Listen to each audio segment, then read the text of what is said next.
अस्सलाम वालेकुम, मैं हूं शाहिद हुसैन। आप अपना डिजिटल प्लेटफॉर्म देख रहे हैं। इस वीडियो में खासतौर पर जिस तरह आपको थंबनेल से अंदाजा हुआ होगा कि कमरा अदालत में आम से एक रूटीन में जो शहरी हैं वो जब जाते हैं तो उनको बेशुमार उनको दिक्कत का सामना करना पड़ता है। ना जाने फैमिलीज़ के जो इश्यूज़ हैं, मियाँ बीवी की लड़ाई झगड़े, बच्चों की मुलाकातें, उनकी कस्टडी और उसके बाद फिर बच्चों की कफ़ालत के जो मामलात हैं वो इंतहाई पेचीदा होते हैं। यानी कि एक घर में जो मामला सुलझ सकता है, अगर अदालत में आना पड़े तो फिर मामले मज़ीद ना सिर्फ़ शिद्दत इख्तियार करते हैं, बल्कि आपको अंदाज़ा हो रहा होगा कि जिस तरह का रश है, उस रश में कि सिर्फ़ फ़िरोज़ खान और अलीज़े का मामला नहीं है, इसके अलावा और भी जो है वो कई ख़ानदान हैं जिनके घरेलू मसले अदालतों में पहुँचते हैं और उसके बाद फिर जो है वो हल होना नामुमकिन सी बात लगते हैं। फ़िरोज़ खान अपने बच्चों से अदालत के हुक्म के बाद आज पहली बार मिले। बहुत दिल दहला देने वाले, यानी कि इंतहाई रंजीदा करने वाले मनाज़िर थे। फ़िरोज़ खान और अलीज़े का जो मामला है, चूँकि फ़िरोज़ खान एक बहुत बड़े अदाकार हैं, पाकिस्तान के जाने-माने अदाकार हैं। ना सिर्फ़ फ़िरोज़ खान की फॉलोइंग है, बल्कि बहुत ज़्यादा हमदर्दियाँ लोगों की अलीज़े के साथ भी हैं। सोशल मीडिया के ऊपर भी और वैसे भी जब भी आपको इस केस की रिपोर्टिंग का जो मामला आप जब देखते हैं, जब रिपोर्टिंग होती है, तो उसके बाद फिर दोनों की साइड से जो उनके जो फ़ॉलोअर्स हैं या उनके मौक़िफ़ की जो तायीद करने वाले लोग हैं, वो अपने जज़्बात का इज़हार कर रहे होते हैं। क्योंकि हमने वो चीज़ रिपोर्ट करनी है जो हमने अदालत में देखा, जो जिनका मौक़िफ़ था और अदालत में रिमार्क्स क्या हुए, दलाइल क्या हुए, हम वो रिपोर्ट कर रहे हैं। अलीज़े ने गलत किया, फ़िरोज़ खान ने ठीक किया, या फ़िरोज़ खान का मौक़िफ़ दुरुस्त है और अलीज़े का गलत है, ये हम खुद नहीं जज करेंगे। जो चीज़ होगी हम कोशिश करते हैं कि वो चीज़ रिपोर्ट करें, बाकी फ़ैसला अदालत ने करना है। ये हम मानते हैं या ये हमने देखा है कि जो ख़ानदान है वो इंतहाई मुतासरा है। यानी कि जब मियाँ-बीवी की नाचाकी का मामला जब अदालत में पड़ जाता है, अदालत में आ जाता है, तो फिर सुलझने का नाम नहीं लेता। यानी कि माँ-बाप का भी बीच में आपको हाथ नज़र आता है। कभी लड़की वाले जो है वो मज़ीद जो है इश्तियाल दिला रहे होते हैं लड़की को, या फिर उसके बाद फिर वो कुछ ऐसी बातें कर जाते हैं जिसकी वजह से लड़के जो है लड़के वाले जो है वो मज़ीद इश्तियाल में आते हैं, तो मामला सुलझता नहीं है, मज़ीद ख़राब होता है। तो हम आते हैं ख़ास तौर पर पहले अदालत के अंदर क्या कुछ हुआ और उसके बाद फिर वो इमोशन आपको दिखाएँगे भी, बताएँगे भी कि बच्चे किस तरह तड़प रहे थे फ़िरोज़ खान से मिलने के लिए, और बच्चे की बार-बार आवाज़ दे रहा था। ज जब वो अपनी मामू की गोद में था तब भी कह रहा था कि मुझे पापा के साथ जाना है, और जब मीटिंग एरिया से बाहर निकल के कोर्ट रूम की तरफ आए, तो बच्चा सुल्तान जो है बार-बार कहता हुआ आ रहा था बाप से, यानी कि फ़िरोज़ खान से, कि क्या अब मैं आपके साथ जाऊँगा ना? हमने चूँकि कोर्ट रूम में रश ज़्यादा था, शोर-शराबा और पंखे की आवाज़ें ज़्यादा थी, बच्चा चूँकि छोटा है, उसकी आवाज़ शायद कैप्चर ना हो पाई हो, लेकिन ये हमने खुद अपने कानों से सुना। बहुत ज़्यादा जज़्बाती मनाज़िर थे। अच्छा, वहाँ कोर्ट रूम में और उसके बाद फिर कोर्ट रूम से बाहर जब जो मीटिंग एरिया है, वहाँ पर भी हमने रवैया देखा कि अलीज़े का फ़िरोज़ खान के साथ बज़ाते खुद नेगेटिव रवैया नहीं नज़र आया। यानी कि वो जो है वो गुस्से का इज़हार कर रही हों, या वो उनके जो रिएक्शन हों, वो कुछ काफ़ी गुस्से वाले हों फ़िरोज़ खान के साथ, या फिर फ़िरोज़ खान के ऊपर जो इल्ज़ामात आयद हुए हैं, या फिर जो है वो फ़िरोज़ खान को उस इन इल्ज़ामात की वजह से जिस नुकसान का जो है वो सामना करना पड़ रहा है, तो फ़िरोज़ खान जो है वो उसके जो है वो किसी तरीके से भी जज़्बाती या गुस्से वाले जो है वो उसके रिएक्शन हो, ऐसा भी हरगिज़ नहीं था। दोनों के आपस में अलग-थलग थी, लेकिन जो वालिदैन हैं या अलीज़े के जो भाई हैं, उनके जज़्बात कुछ मुख्तलिफ नज़र आ रहे थे। गुस्से का इज़हार करते हुए नज़र आ रहे थे। अच्छा, पहले कोर्ट रूम की जो कोर्ट रूम का जो अहवाल है वो बताता हूँ आपको, फिर इनके वकील का मौक़िफ़ जो कि मीडिया से गुफ्तगू में था। उसमें समाअत थी ख़ास तौर पर फ़िरोज़ खान के बच्चों से मुलाकात और हवालगी से मुतल्लिक थी, और अदालत ने बच्चों की तालीमी अखराजात और इलाज मुआलजे की तफ़सीलात आइंदा समाअत पर पेश करने की हिदायत की है, और अदालत ने फ़िरोज़ खान से माहाना आमदन की तफ़सीलात तलब की है कि फ़िरोज़ खान माहाना कितना कमाते हैं, उनके पास क्या पैसा आता है, कितना पैसा आता है और कहाँ-कहाँ से आता है। फ़िरोज़ खान के वकील जो फ़ाइक अली जागीरानी साहब हैं, उन्होंने अदालत को बताया कि फ़िरोज़ खान बच्चों का जो अखराजात हैं, खर्च है, वो 20,000 रुपए देने के लिए तैयार हैं। यानी कि फ़ी कस जो होगा, एक बच्चे की कीमत, एक बच्चे की जो अखराजात होंगे 20,000 रुपए, वो देने के लिए तैयार हैं। इसके अलावा बच्चों की जो तालीमी अखराजात और इलाज व मुआलजे की रसीदें अदालत में जमा कराई जाएँ, और उसके बाद जो भी पैसा होगा, यानी कि अनलिमिटेड जो अखराजात होंगे, वो हम अदा करने के लिए तैयार हैं। जो भी उनके इलाज मुआलजे के ऊपर कभी खुदा न खासा खर्च होते हैं, या फिर उनके तालीमी अखराजात जो हैं, यानी कि रहन-सहन के अलावा जो अखराजात हैं। और उसके बाद फिर फ़िरोज़ खान के जो प्रोजेक्ट्स हैं, उसमें काफ़ी जो है उनका जो कारोबार है उसका जो है वो हमने जायजा लेना है, दोबारा जायजा लेना है। और इसके अलावा अलीज़े के वकील जो कायम शाह साहब हैं, उन्होंने कहा कि फिरोज खान को अगर कोई नुकसान हुआ है तो दस्तावेजी सबूत अदालत में जमा कराया जाए और उसके बाद फिर अलहदा से रिहाइश का बंदोबस्त किया जाए। बच्चों के वालिद अगर वहां मिलना चाहें तो बच्चों से वो आके मिल सकते हैं। और उसके बाद उन्होंने ये कहा कि फिरोज खान को जो फी इश्तिहार उनको जो पैसा मिलता है वो तकरीबन 5 से 10 मिलियन मिलता है। इसके अलावा जो दीगर प्रोजेक्ट्स हैं उससे उनकी आमदनी और ज्यादा आमदनी है। और उसके बाद फिर अदालत ने अब तमाम जो तफसीलात तलब की वो 29 नवंबर को तलब की हैं। इस दौरान बच्चों की एक और वाले से मुलाकात होगी। अच्छा, फाइक अली जागीरानी साहब का कहना था कि फिरोज खान के खिलाफ जो मुख्तलिफ अदाकारों, मतलब सोशल मीडिया या जो सोशल मीडिया के एक्टिविस्ट हैं या मुख्तलिफ जो मारूफ शख्सियात हैं, उन्होंने जब इस केस को लेकर या फिरोज खान की मुबैना अलीज़े के ऊपर तशद्दुद के मामले को लेकर जब जो मुहिम चलाई गई या उनके खिलाफ जो ट्वीट्स किए गए सोशल मीडिया के ऊपर फिरोज खान के खिलाफ जब आवाज़ बुलंद की गई, तो उसके बाद फिर इनके खिलाफ जो है वो एक मनफी मुहिम का जो सिलसिला था वो तूल पकड़ा, जोर पकड़ा। और उसके बाद फिर फिरोज खान के खिलाफ जब ये मुहिम चली तो उसके बाद फिर उनको काम मिलना, यानी कि उनको जो उनके मुख्तलिफ ड्रामों में, मुख्तलिफ फिल्मों में या मुख्तलिफ प्रोजेक्ट्स में जो काम मिलता था वो बंद हो चुका है या कम हो चुका है। और उसके बाद फिर उनका कहना है कि फिरोज खान को माली नुकसान का भी सामना है और कई प्रोजेक्ट्स ऐसे थे जो फिरोज खान को मिलना बंद भी हो गए हैं।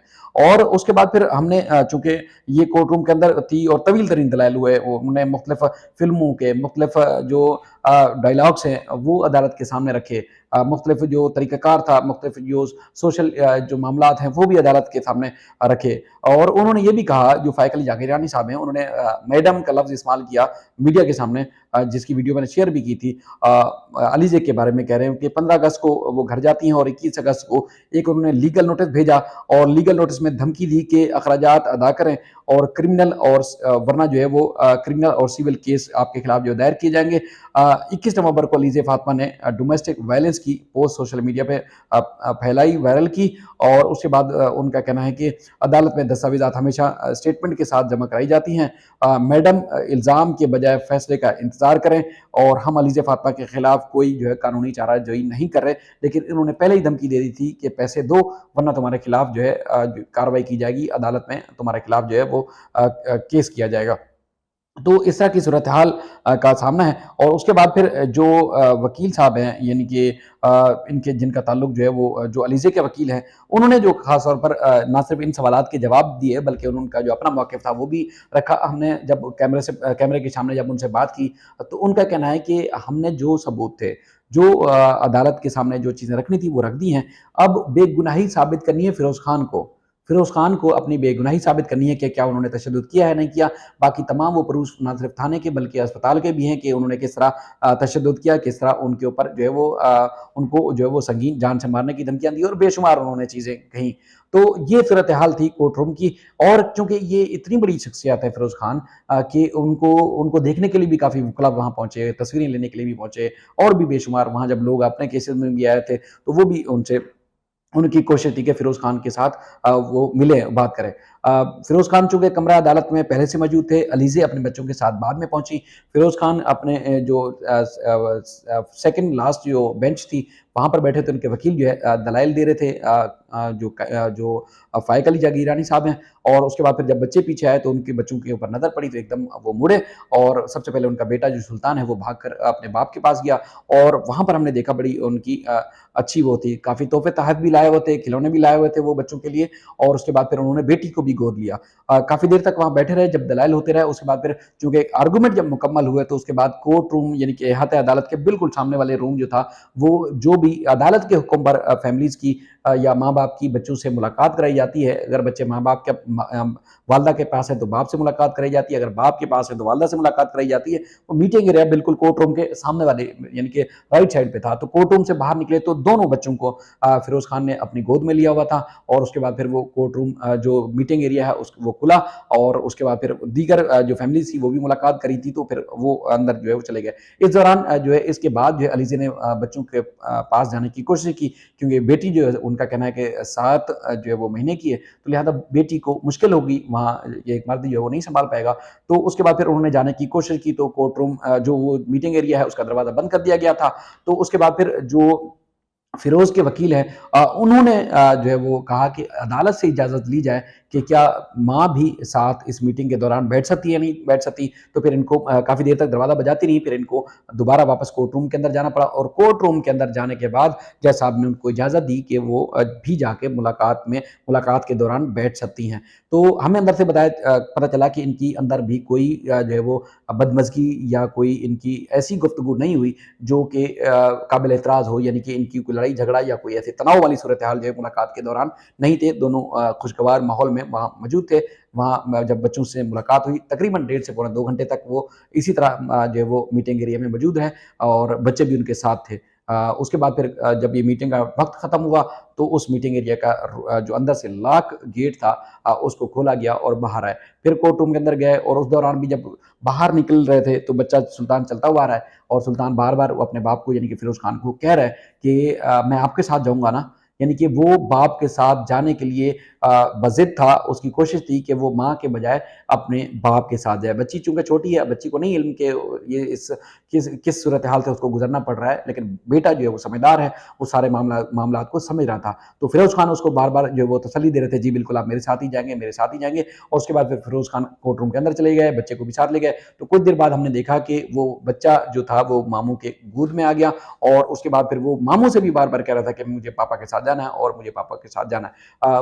उसके बाद फिर वापस निकले और ये यानी कि ये मैं पहले भी जिस तरह कह रहा था कि ये दिल दहला देने वाले सीन होते हैं। ये दिल चीर देने वाले सीन होते हैं और जिनके साथ गुज़र रही होती है उनको पता होता है। ये हल्की सी ईगो, हल्की सी अना और हल्की सी ज़िद जो है वो घर उजाड़ देती है। उसका सारा का सारा जो सीन होता है वो माँ-बाप को तो भुगतना पड़ता है, लेकिन बच्चों को बहुत ज़्यादा इसका इज़ाला करना पड़ता है। उसको पूरी ज़िंदगी ये कभी भी वो ना मेंटली तौर पर सेट हो सकते हैं, बल्कि किसी भी तरीके से वो ज़िंदगी की दौड़ में आगे बढ़ ही नहीं पाते, जब उनके माँ-बाप के दरमियान इस तरह की सूरत-हाल हो जाती है।